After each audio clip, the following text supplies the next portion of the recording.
Today's class will be focused on crew, or implants. The implants your crew have. Yes, that. Does anyone else see the skull in the background? Anyways, the first thing to know about implants is how they can be applied to ships. Click on a crew to activate them. These little yellow things by the crew selection, they are buttons that correspond to your ship slots. Each of your ship slots can be assigned to a single crew, but a single crew can operate more than one of your ship slots.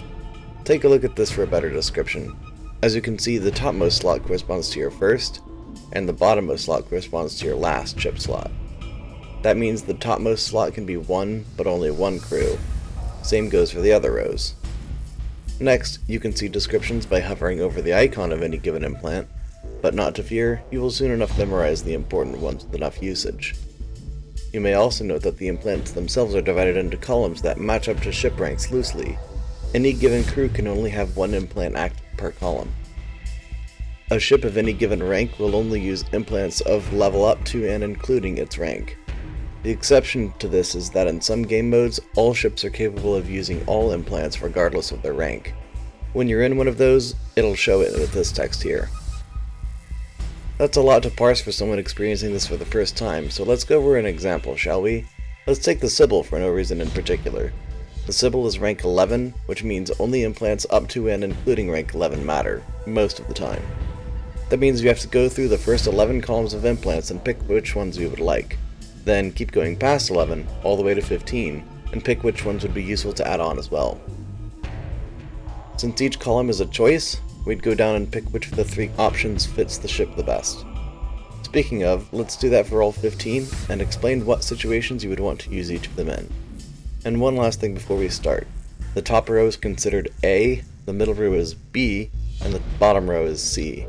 So if I say 10A, you know I'm talking about this one, and if I say 7C, you know I'm talking about this one. Got it? Cool, let's begin. The first implant is related to hull. You can either buff your hull volume by 25%, reduce incoming explosive and crit damage by 30%, or increase your hull's resistance to all damage types by 20 points. 1A should only be used if you already have a lot of resistance, 1B is generally a good fallback, and 1C should be used if you already have a lot of hull, but you need it to be worth more. The second implant is a mix of various CPU effects. 2A offers greatly reduced lock time and most notably 10% critical hit chance. 2B offers massively increased sensor range by 75% and 20% weapon range. 2C offers reduced weapon spread by a meager 20% and reduces incoming transient stun effects by 23%. I mean, any stun that is an AoE over time isn't included. For example, Salyut ST's special modules that project a persistent cone can't be mitigated like this, but direct effects like a common ion diffuser and stasis generator are included and therefore mitigated. When it comes to picking between these 3, it's 99% of the time going to fall between 2A and 2B. Critical chance and weapon range are both very important. It comes down to the questions of how badly do you need that gun range versus how much do you want to rely on crit. If you're running a sensor build, the answer is obvious. Take that 75% increased sensor range. It's worth noting that in Sector Conquest, weapon range is significantly reduced, which puts more weight on using 2B to counteract that. But if you're fast enough, using 2A can still be beneficial if you gap close well enough. Ultimately, it's a choice to make depending on what kind of playstyle you're going for, your ship, and the content. Notably one of the more important choices in this menu. The third implant is a bit of a weird one. It's related to shield. 3A provides 50% increased shield regeneration rate, which I'll remind you now that this only applies to the maximum possible shield regeneration, which is only present when your capacitor is completely full. 3B provides a 35% increase in shield size, which is a solid option. 3C provides 30 points of resistance to all elements on your shield. Of these, it's basically the same as hull. You probably don't want 3A, as turning your shield's hitbox on quicker is never a good idea. Between 30 points of resistance to all elements and 35% increase in size, if you already have tons of resistance, pick the size.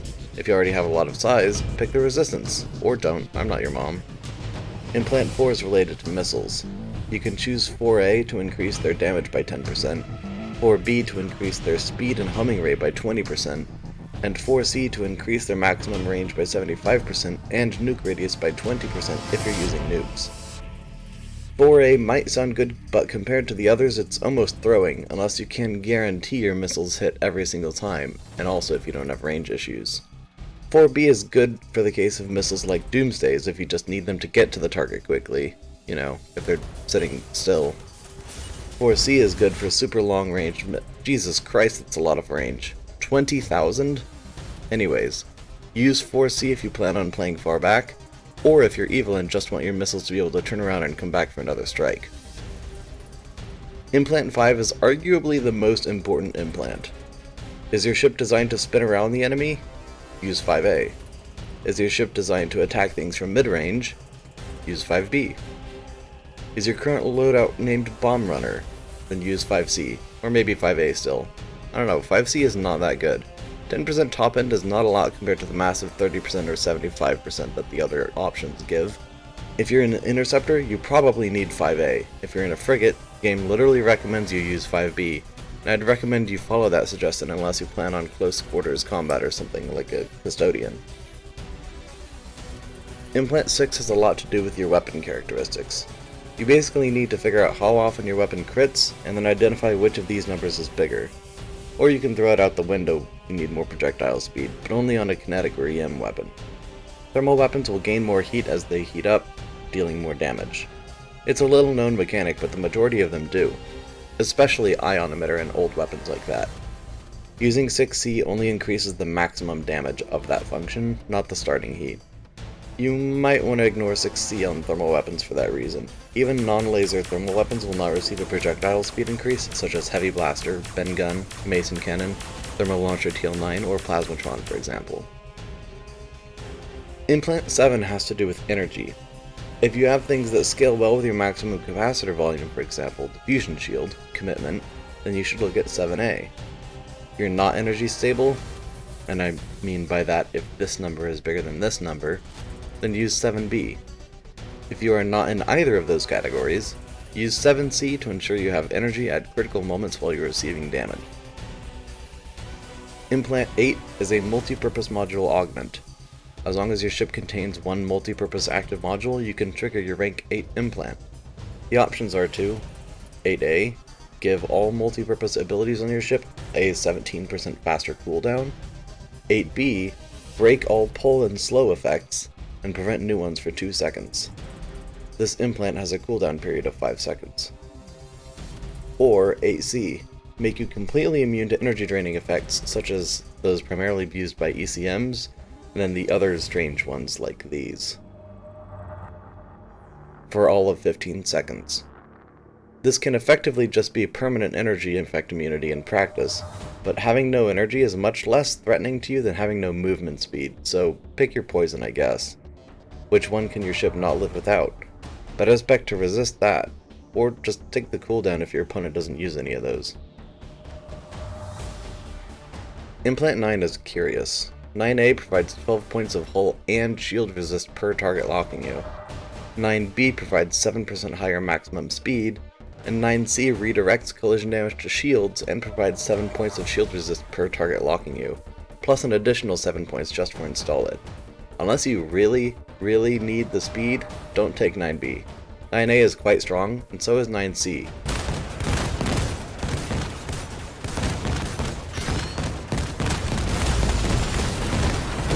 How much do you take direct to hull effects?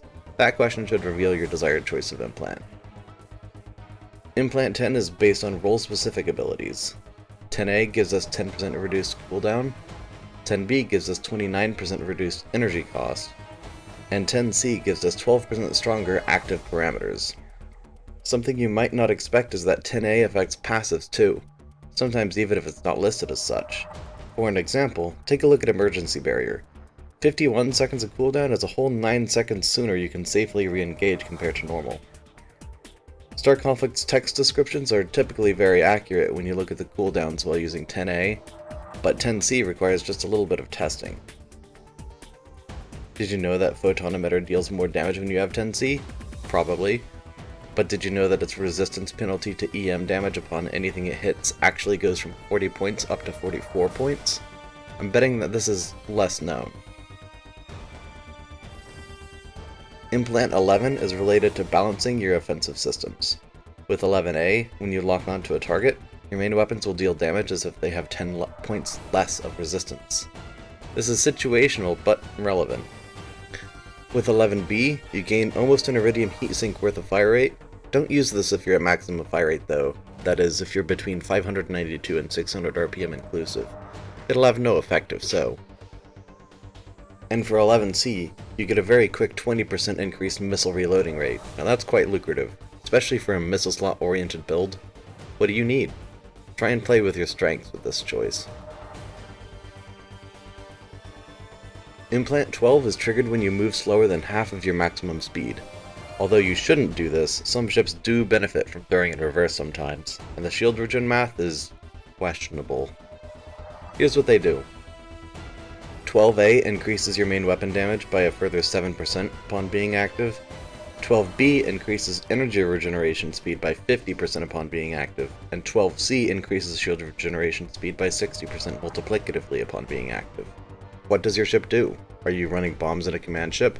Are you healing people in an energy-hungry engineer? Maybe 12B fits you. Are you in a long-range frigate or some other relatively stationary damage dealer? 12A would fit your build well. If not, 12C is an okay backup. Implant 13 is the pseudo-kill skills of the game. They also trigger on any sort of assist. On kill, 13A will skip the next 7% cooldown of all things on your ship that have cooldown. So, for example, an emergency barrier that usually has a 60-second cooldown will jump 4.2 seconds ahead. There is no limit to this, so it's actually extremely lucrative in game modes where you can kill a lot of enemies at once. In fact, 14 is the magic number. If you kill 14 enemies at once, you essentially completely reset your ship. Let me clarify that even those sea chips with extremely long cooldown times get 7% of that massive cooldown elapsed instantly, and even the longest cooldown module available to us, Mail Drone Beacon, gets almost half a minute shaved off its cooldown per kill. You'd still have to do it 14 times just to get it ready again though, because the percentage of cooldown skipped is the same for each ability. 13B and C on the other hand are two sides of the same coin. Both provides a 15% weapon damage boost, but in very different conditions. 13B grants the 15% damage up front every time you get a killer assist for 10 seconds. 13C, however, grants 1.5% per killer assist, with no time limit stacking up to 10 times, at a permanent 15%. But if you die, that damage buff gets reset. Implant 14 is a shields down implant. You get to choose what buff you get when your shields go down. Based on what ship you are flying, this might be an everyday occurrence, see Empire, or a life or death situation, see Jericho, so keep that in mind. You can choose from 14A, making you immune to all negative effects and giving you 2 seconds of immunity to them, 14B, which makes you invisible for 1 second, dropping missile walks on you, and direct target effects such as Inhibitor Beam, but can be countered by spy drones or other force uncloak features. 14C makes your ship hull very strong temporarily, giving you 100 points of hull resistance for 2 seconds. The cooldown for all these is immensely large, 4 minutes it says, so don't rely on them for every engagement. Another thing you should note is that going invisible drops any bomb that you're carrying. 14B might grief you like that. And lastly, Implant 15. While this implant used to give you credits or synergy bonuses, now it gives you one of these 3 things. You can pick between 15A giving you 3% main weapon damage, 15B giving you 5% hull and shield additively, and 15C giving you 7% increased missile damage. All I will say here is that 3% is not a lot of anything, so unless you're doing a full damage build, consider how much you use missiles and how often you come under fire from enemies. If you weigh those two against each other, it should be pretty clear.